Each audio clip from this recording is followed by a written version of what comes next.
Okay. So yeah, this is working. Okay. So yeah, I want to talk a little bit about doing customer development because a lot of companies fail, and I want to help you guys figure out why companies are failing and what you can do to not fail yourself. So the big question is here first with doing customer development. A lot of things people always think about is you need to start having conversations, you need to start talking to people. But you know, why bother talking to people when you actually could be building? Is a lot of questions people have. It's your first setup in your mind is okay. You know, I got this great idea. Let's start building. And actually, I'm not sure if the sound is working, but I got a small little video to kick off. See if that's working.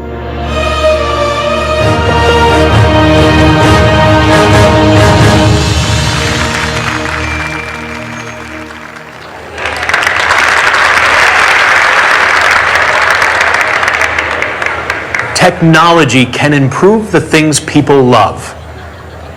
At least that's what my company believes. People love photography. That's obvious.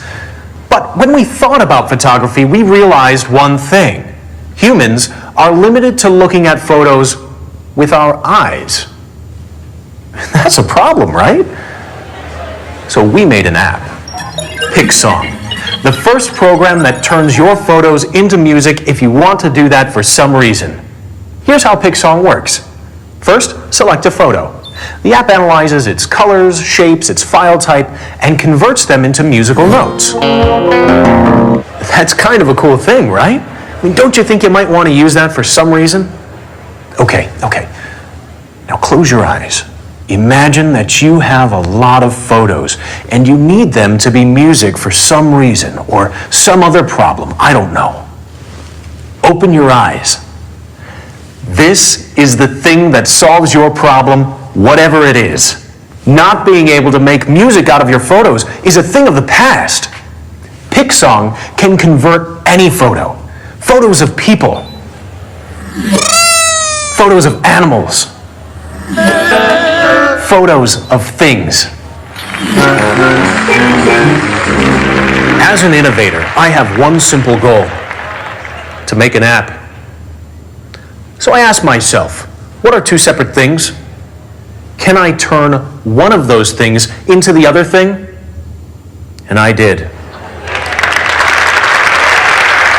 Think of the possibilities. What are they? Well, that's the great thing about PicSong. It puts the power in your hands. You get to decide why you need this.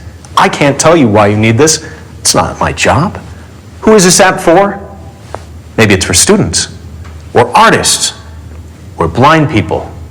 Yeah, blind people might like it, I guess. Maybe it's for babies who can't understand pictures but can understand music. Are there babies like that? I don't know. The bottom line is this: it's an app, and it works. So we've solved the problem of turning photos into music. But can it turn your music into photos? No, it can't. Do you get to keep the original photo? No, it gets deleted. Always back up your photos before using PicSong. Do you want to know what how you look sounds like? Well, here we go.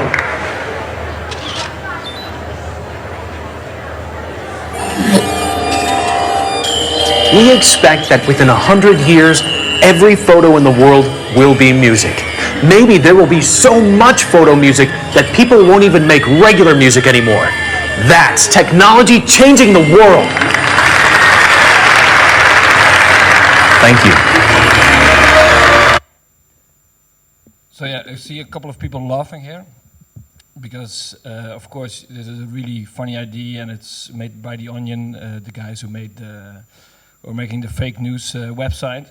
But there's actually a real good point in it, because the most startups out there, they fail not because they don't have any good product. You know, they might build the most amazing thing like you just saw here.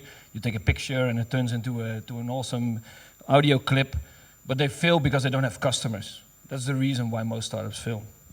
And today I want to talk a little bit about the most dangerous word in startups, and I want to talk you a bit through there. And yeah, so actually, do any of you know what the most dangerous word in startups actually could be? with this word, you're making decisions in a vacuum. You can take action for years and end up nowhere. Does anybody know what the most dangerous word in startups is? It's assumptions. Assumptions can be anything. It can be assumptions about potential customers. It can be assumptions about potential problems. It could be assumptions about potential solutions. And with all these three different things, if you make the wrong assumptions, you end up building something nobody wants. You spend years of your life throwing away all your money, all your saving in there, and you end up with a product nobody cares about, and you don't make any sales. So I want to dive in a bit in all the three different assumption categories.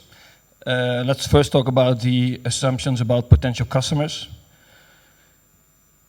If you start a product, you need to market your product. You need to get a specific audience in which you can sell your product to, in which people will start to use your product. If you need to start thinking about your market, and what we use in advertising is a thing called personas.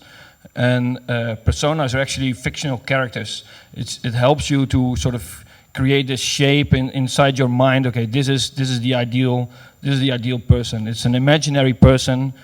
You put a name on it, you put a history on it, a story of who that person is and why he does certain things.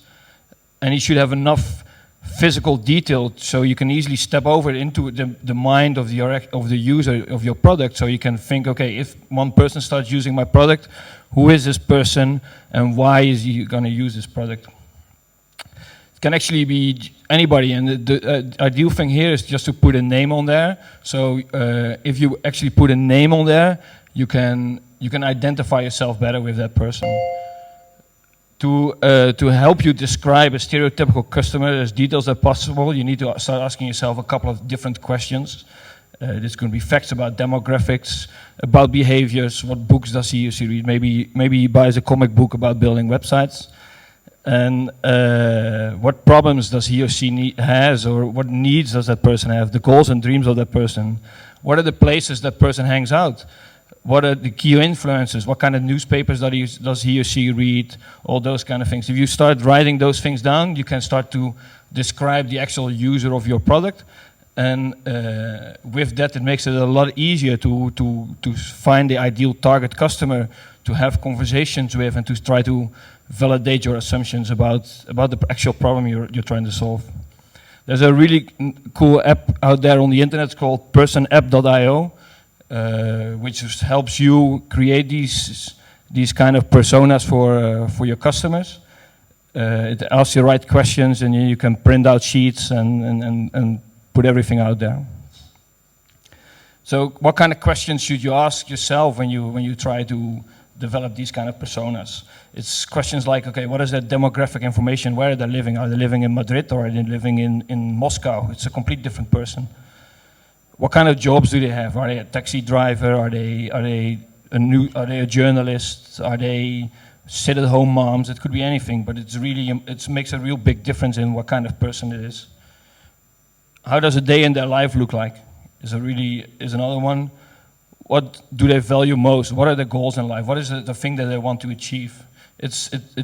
Again, it differs from person to person, but eventually with every product, there's a clear target market who are using a product, who are using your service, and all these questions help in there. Again, where do they get their information? Are they reading newspapers? Are they going to a newsstand? Are they watching the journal, the news broadcast on television? These kind of questions help you develop your personas. But again, with all these different questions you ask yourself, and you write down these different things, it's all assumptions.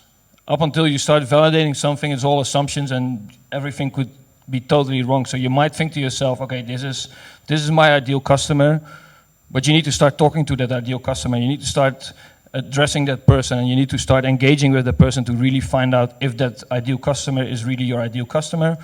It might be somebody else. It might be that he or she lives in a different region, gets his news from somewhere else, and all these questions help you. If you start talking with these people, it starts helping you to validate everything.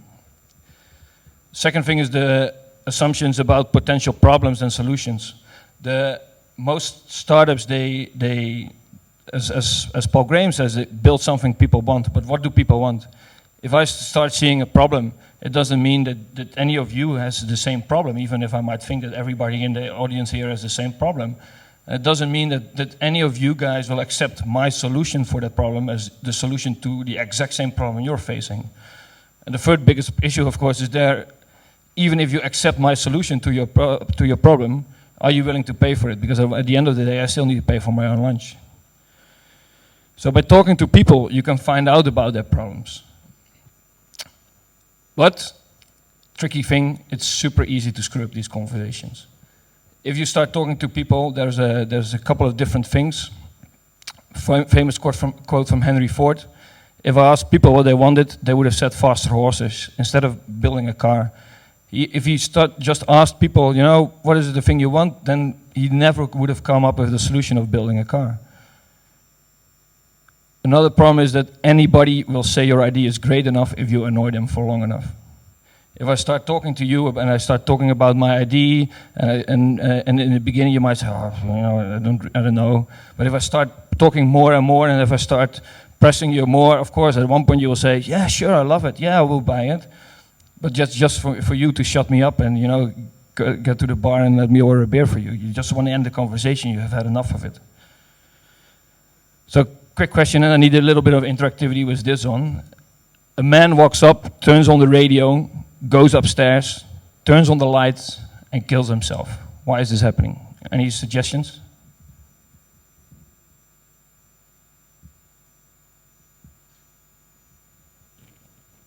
Why did the man kill himself?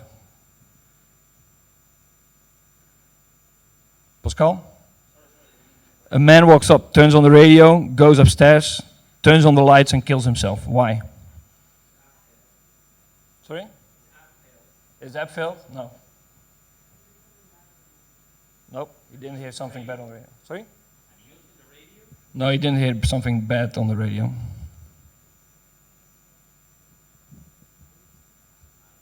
The problem is I just hear 3 questions right now, and you're all asking me questions which I can only answer with yes or no. And we can go on for an hour here, and I can still say yes or no, or mostly no, of course, because as soon as I say yes, you got the answer. But if you start only asking yes or no questions, yes? Sorry?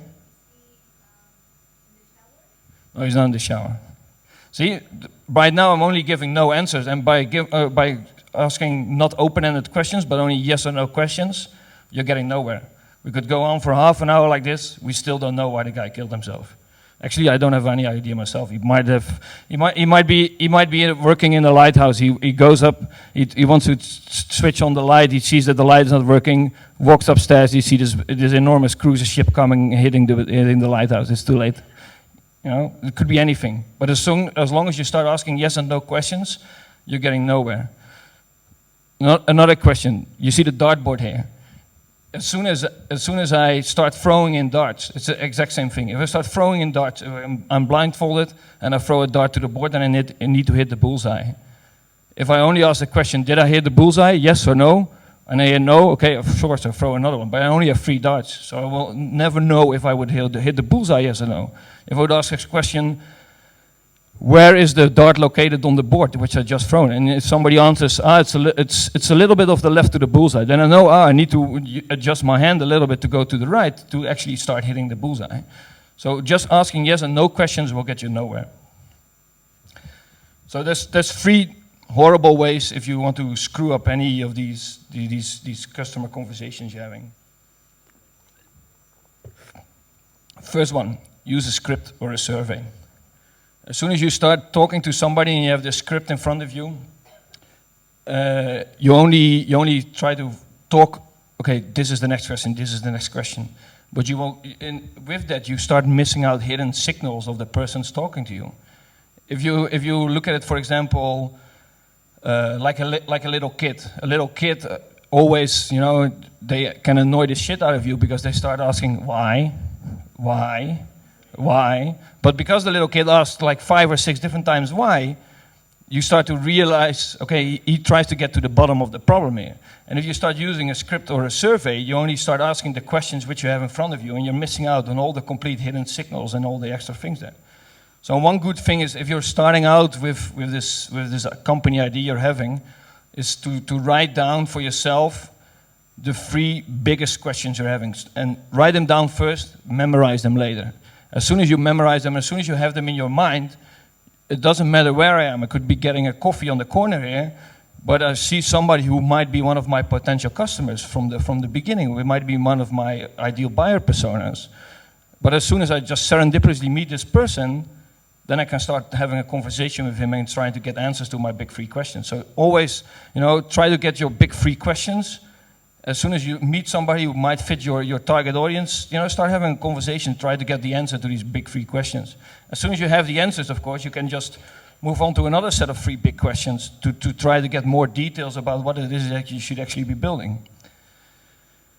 And if you're, okay, for example, I'm having a talk right now with somebody, and I see, I get some certain answers. There's always a couple of good questions which you can use to start to dig in more. Just like the little kid with the continuously asking why. You can say, okay, why do you want to do that? What would that let you do?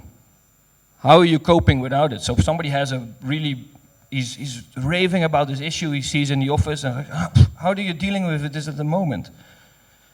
Or if you're already starting to build something, you could ask, do you think we should push back the launch date, add that feature, or is it something we can add later? With a question like this, you can start pointing out your to-do list of the next features you need to start building.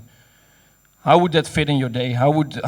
Describe a normal day? How does it look like? And okay, you see this problem. How does something like this fit in your day? Another thing is that if you're starting to talk with people, they always use different body language, and you can see different emotional signals with these persons. You can ask questions then to dig in deeper more if you start seeing those emotional signals, like, tell me more about it. That seems to really bug you. I bet there's a story there. What makes this so awful? Why haven't you been able to fix this already? Sometimes in big corporate environments, there's this problem, somebody is annoyed crap like this about it, and he's so annoyed at one point he just gets his Excel and he starts creating his own Excel sheet with impossible formulas, and it fixes the problem. But as soon as somebody does something like this, then you know there's a real problem there, because somebody is already so annoyed that he started trying to create his own solution for him. You seem pretty excited about this. Is it a big deal? Why are you so happy? Or just even, it's 2 words, go on, please tell me more. You can also use softball and anchor questions in your conversation. How's it going with? Or a little bit like the go on. Interesting, tell me more about it.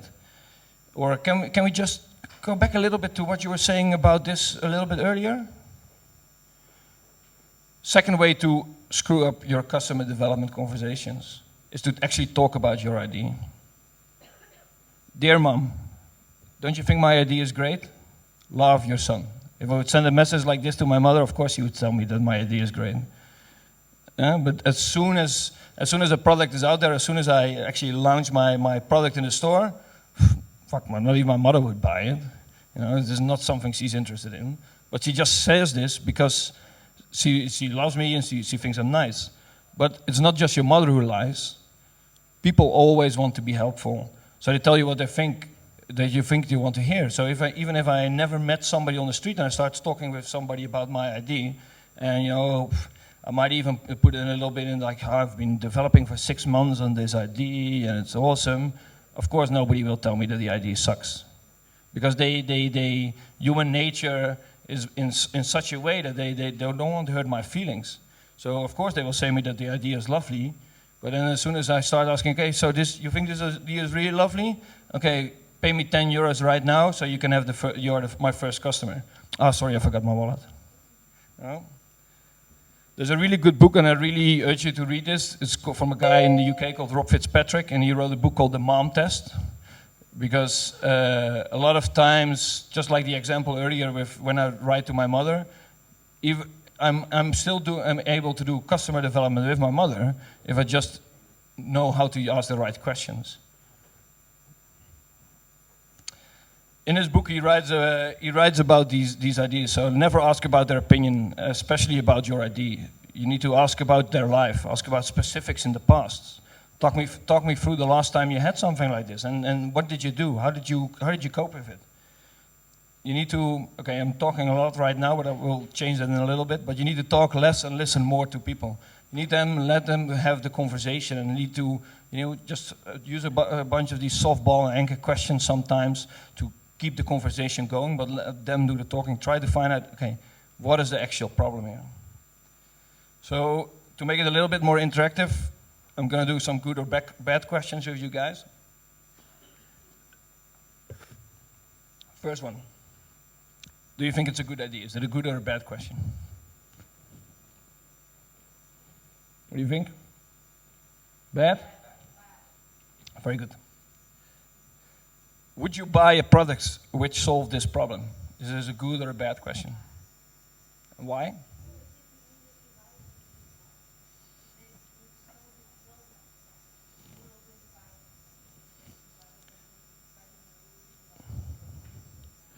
Well, if you have the actual physical product and you ask, would you buy it?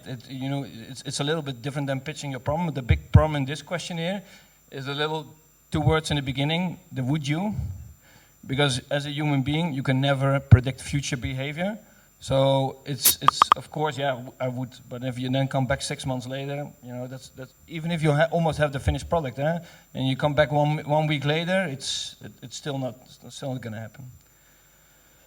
How do you currently deal with this problem? Good or bad question? Good? Yep. When does this problem pop up? Bad? Why is it bad? Yeah.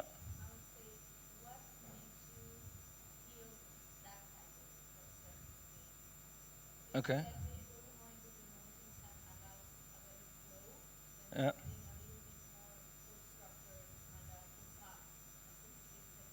Okay, so I'm not sure, did everybody hear that? So she thinks it's bad because she says that we need to go a little bit more into emotion, but it's actually a good question, because if you ask this, when does this problem pop up, you want to go into specifics in the past. When does this problem pop up?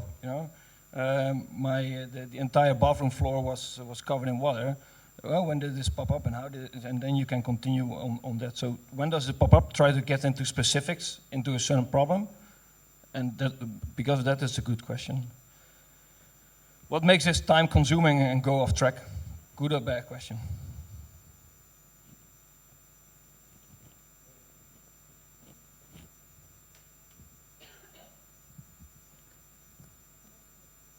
Nate, good or bad question? Why? Why is it a good question, Nate?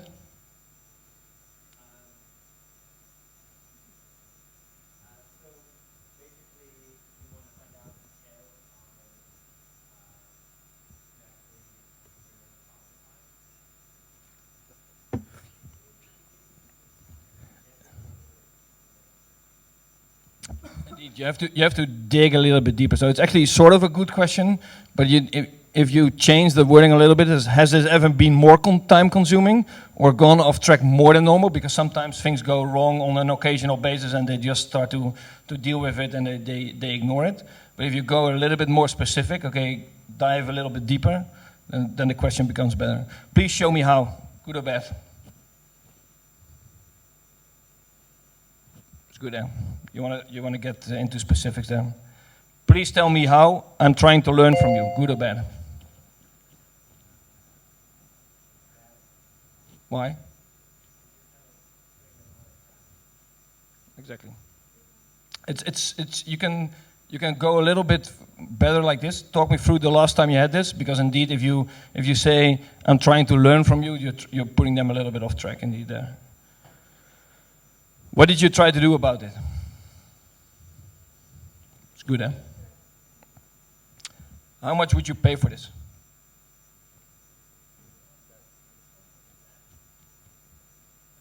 A couple of mixed signals, good, bad. Why is it good? Yeah. Okay. And somebody who said bad, why is it bad? Again. Indeed. You can't predict the future. So if you ask the question, how much does this problem currently cost you, then you can get a better idea of how much. Pricing is the topic of another talk. Pricing is one of the most hardest things out there. But if you start asking how much does this problem currently cost you, it helps you get more into the specifics of how much money is being lost there. And if it's if this problem only costs €1 a month for some person, it's probably not worth solving for you, because you can never make enough money there to buy a decent meal for yourself.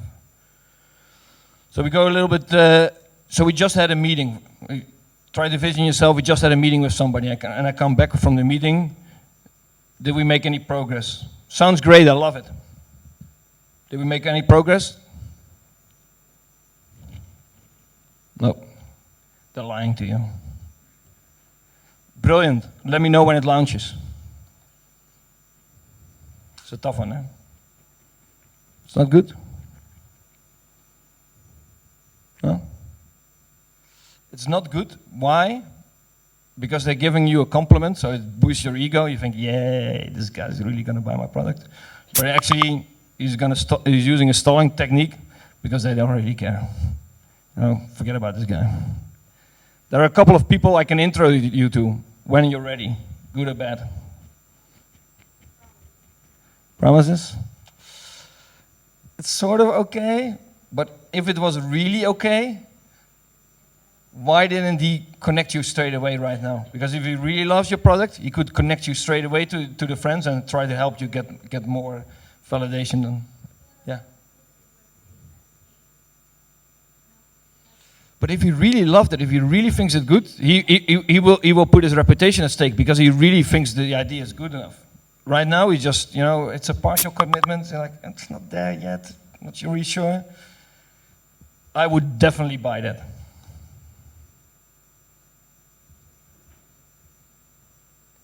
It's again a would you question with the future behavior. I would definitely buy that. The guy's never going to buy. It's a promising signal, but people can't predict their own behavior. You end up going home like, yeah, I got 10 people and they say they want to buy my product. Nope. So third thing you need to worry about with how you can screw up your customer development interviews is by actually starting to sell. You need to be when doing customer development is really early stage. You're just there at the moment where you think, okay, I have this problem which I can start fixing to people. At that moment, you don't have anything to sell yet. You need to learn. You need to be an apprentice and not a salesperson. You need to start trying to identify, really, is this the problem? Is really this the problem? And then as soon as you figure out the problem for yourself, as soon as the problem is completely clear, yes, there is a problem. Yes, a lot of people are having this. Yes, it's costing them major money. Okay, then only at that point, then you can start thinking about different solutions. And even for different solutions, you still need to start validating them, because one solution might, like I said earlier, one solution might still not be, even if I think, okay, this solution works for everybody in the hallway here, you still might not like it. So even with different solutions, you need to start asking the correct questions to people. So what we normally do is this. I do this talk a lot with different workshops we do, and then we actually tell people, okay, well, you need to get out there and you need to start talking to people. And one of the easiest ways, because especially if you just start with this process, if you just start talking with people, it's really difficult. It's really difficult, and you might have a conversation with somebody, and then, okay, after conversation, you go home and like, okay, took the train home, went there, quickly write down what I talked to this guy about. You never really get everything. You might run up with some things you forgot. You missed out some emotional signals of somebody. So it's really difficult. So actually, what we try to tell a lot of people is that as soon as you start with this, start running the process with two people. Use Post-its. Post-its are really awesome, because what you would do is then one person is having the conversation with somebody, and the other person is just standing in the corner, just listening from afar. He's not really attached to the conversation, because as soon as that person is standing next to the person asking the questions, the person giving the answers, he's constantly looking to the second person. Is this the answer they want to hear? So you don't want to have that, but you want to have somebody objective outside of the conversation, writing down all the different things he sees, all the different signals. Best thing to do is use, like I said, is use post-its. So you can put one remark per post-it. Use stupid signals. You think to yourself, okay, these are important for me, and I can remember them. So if somebody is talking about a job or an obstacle, you know, these are the things which I think I can remember in the conversation. And as soon as you put all these different things on different post-its, it makes it really awesome if you come back, because then if you have like 3, 4, 5 different conversations with these people, then you can just start putting all the post-its on one table, and you can start seeing different patterns, which is really powerful. There's another website which I urge you to look into. It's called cusdevcards.com, which gives you lots of different examples, like don't ask a barber if you need a haircut. Of course he will say that you need a haircut. So these are a lot of awesome questions here, which can help you get all the correct questions there. So the last part of the talk I'm having here is about actually getting the validation. Where are the different locations where you can find your people? Because of course, if you start building your customer profile and you think, okay, this guy always hangs out at Starbucks or whatever, it's really easy to find those people and just go in there and start talking with people. But there are lots and lots of different ways online which you can use to try to find people. First off is LinkedIn. On LinkedIn you can use the LinkedIn groups, you can use search and email to find people, you can check your existing connections who might be interested, who are in the target demographic. You can ask your existing connections for different intros. You can post things to your LinkedIn newsfeed, so people will start seeing those the questions you're having and start interacting with that. You can, if you run a little bit of money, you can do some LinkedIn ads, so you can drive traffic to, for example, a landing page where people can start asking, where you can have people sign up and start asking them questions. LinkedIn Pulse, which is a really beauty, which has been opened up for a lot of people since the last couple of months, I think.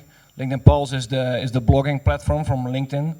If you start blogging on LinkedIn, and to be honest, there's a little bit of a growth hack there. You just need to post at the correct time. Don't ever duplicate your post. So if you already post something on your blog, and then just think, okay, just copy paste it on LinkedIn. Don't do it, because LinkedIn is searchable. You will have duplicate content. It will mess up your SEO.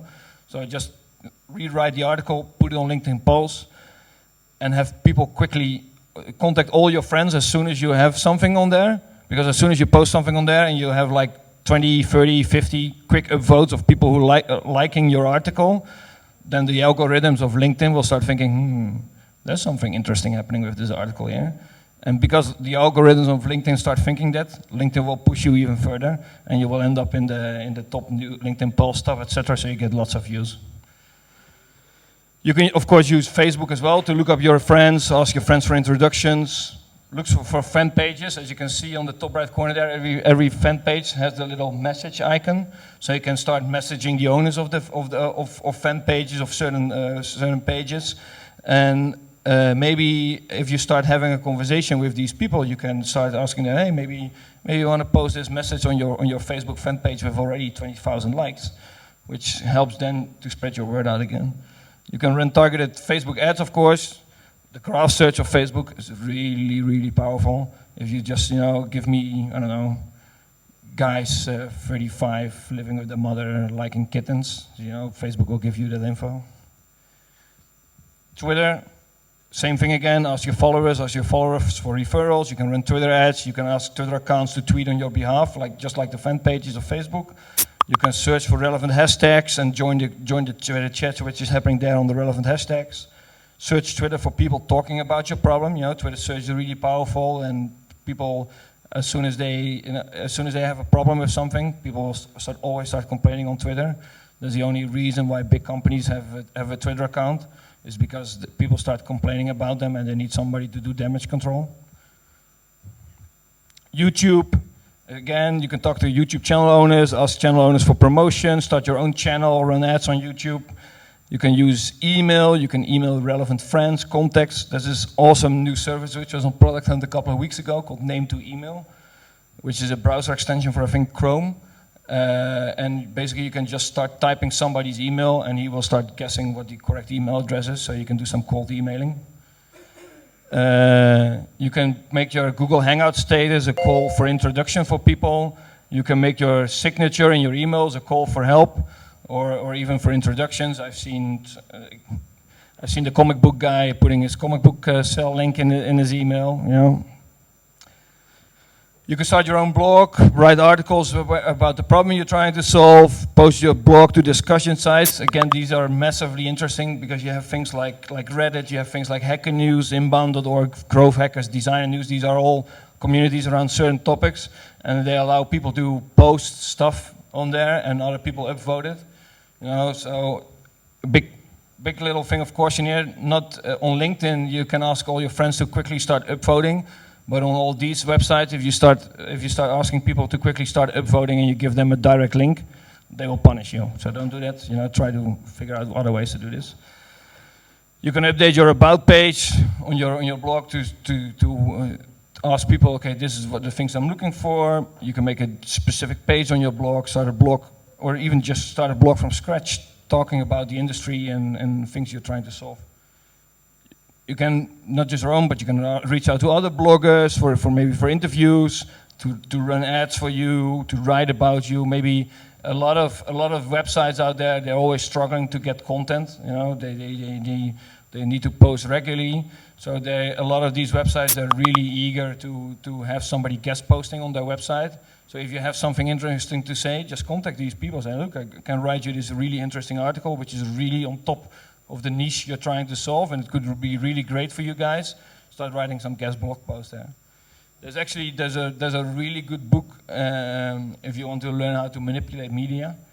There's a really cool book from Ryan Holiday called Trust Me, I'm Lying, Confessions of a Media Manipulator. It's really awesome, because what this guy, for example, tells in this book, and this, you know, just for a little bit off topic here, but just for getting audience, for your products which you're running. At one point he starts talking about this indie movie wanted to get press.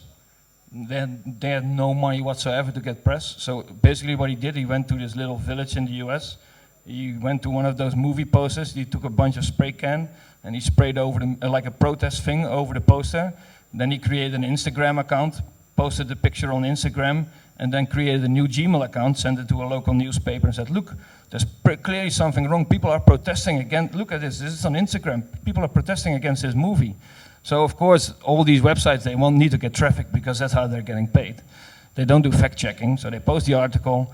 Then later, a little bit later on, he gets a different email address. He mails to a little bit bigger blog. He says, look, this little blog here is writing about this movie and people protesting about it. You're missing out. Maybe you should write about this. So he does this a couple of times, and in 24 hours it was on CNN. You know, so people are always looking into content. Try to get some guest posting out there, and you can get some views on your stuff.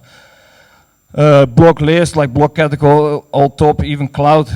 Who uses cloud anymore? But even on cloud, you can still find people who are sort of top persons in their niche, and you can start trying to contact them and try to reach out to commenters on your website as well. You know, they clearly took the time to engage with whatever content you're posting out there. These guys could turn into brand advocates in the end. There's things like Quora, Bright Journey, etc., where people are asking questions. These are the people who are having problems. They're asking questions because they can't solve it. If you are really helpful out there, and if you don't say, okay, I'm Hans and I solve your problem, here's the link. People won't like that. But if you really start engaging with these people, and if you're trying to have helpful answers to these people, they can. Of course, at one point you can start contacting them. And you can try to figure out different problems. Forums, microsites, communities, all these things are a bit the same like Quora. You can start reaching out to commenters on other websites, on other communities.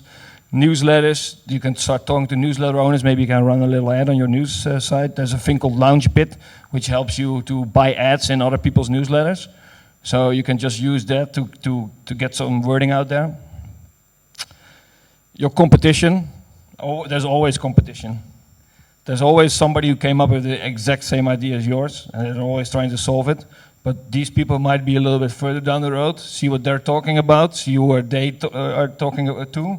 These people you can then start contacting again as well. These are already people who are trying to work with this kind of products. Use things like MixRank, SpyFu, etc. for them. If you're still in college or in university, you can ask your professors. You can leverage your alumni network of your university, use your alumni directory of the university. You can reach out to different student groups. You can start thinking as crazy as you want. Kickstarter is getting more difficult nowadays. You need to get a real proper video, otherwise nobody will buy it. But for example, I'm a really fan of the Oatmeal, the guy who creates the cartoon on the internet, and he created the little card game Exploding Kittens. The guy raised 8.7 million just with a little card game on Kickstarter.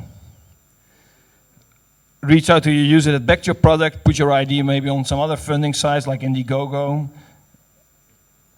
You can use your existing user base. If you create a landing page and people start signing up, then you can start emailing these people and try to start a conversation with them. One really easy, even if you automate it, one really easy hack to get their attention is as soon as somebody signs up on your website, you can use different things like MailChimp, etc. to automatically send them an email. Don't make that email fancy. Make it a plain text HTML without any HTML, plain text email, end up in a little bit of the bottom, sent from my iPhone. People will think that you actually took the time. I signed up on this website. This guy is so busy, he doesn't have any time for me, but he sends me just this email straight from his iPhone just after I send up. Don't do it just straight 1 minute after, put the automation on like 5 or 6 minutes. So it really looks like he just saw me signing up. People will believe this, and they will immediately start interacting with you because they think you actually took the time to start talking with them. So to wrap everything up, I want you just to remember one thing. There are no facts inside the Google campus here. You need to go out there and you need to start talking to different people. If you don't do that, you will never know if you're actually solving a problem. And if you don't know if you're actually solving a problem, you might end up wasting a lot of time. So that's it. Any questions? That was pretty clear then.